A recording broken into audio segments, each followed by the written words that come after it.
Hi, I'm Have a Good Movie.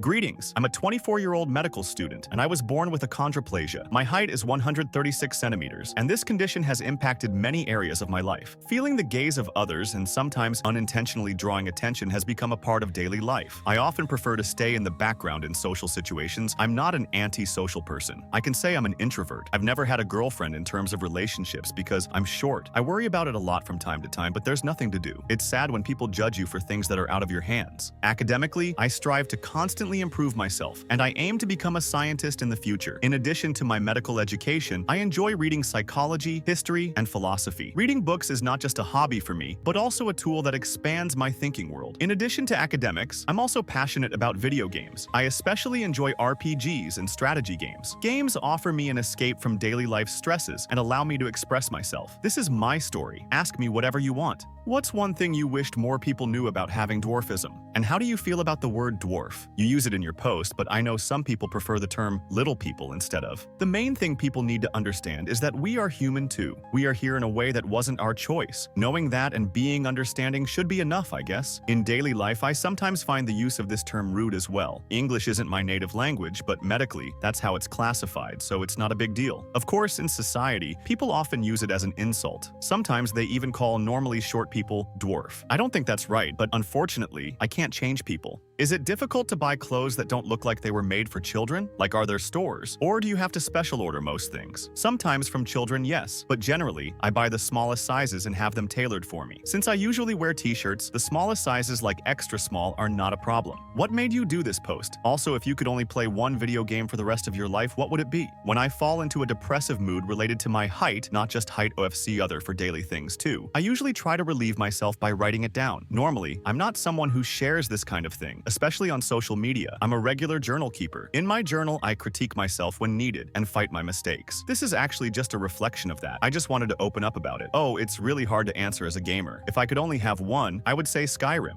Does your dick look super big in comparison to the rest of you? Of course not. Statistically speaking, I can say it's average. Does it affect dating at all? And if so, how? Unfortunately, yes. I am not saying this directly because I am short, but there were people I liked and it was always one-sided for me. Maybe the reasons I was rejected were always because I was short, but they didn't say it so as not to hurt me. I think so, but it is hard to know in the end. I have become a bit of an introvert in recent years. I go from university to home and from home to university. Maybe the fact that I meet few people is an indicator of this failure. Is there anything that you would view as a benefit in having achondroplasia? As I said in my previous answers, if looking younger than my age is considered an advantage, that might be it. Other than that, I don't know if there is. Do you have driver's license to drive? Any issues with sitting in car and driving? Pedals hard to reach? Seeing over steering wheel? I can drive comfortably when I make the right seat adjustment. I got an automatic transmission license just to be more comfortable. It seems that with the advancement of technology and the spread of electric cars, there will be more automatic transmission cars. It is also comfortable to drive,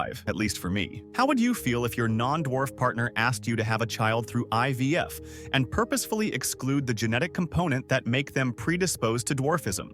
According to my family, the endocrinologist said during my childhood that my child's chances of being born normal were the same as those of normal people. Of course, I don't know. Maybe my family told me this so I wouldn't feel bad. There are different types of dwarfism, meaning that achondroplasia has subtypes, and I have one of them. So, what my family said could be true. What's your favorite height-related joke you are willing to share? Before getting a medical report for military service, I told my friends that I would go to the army as a bullet. Thank you for watching. What would you do if you were a small person for a day?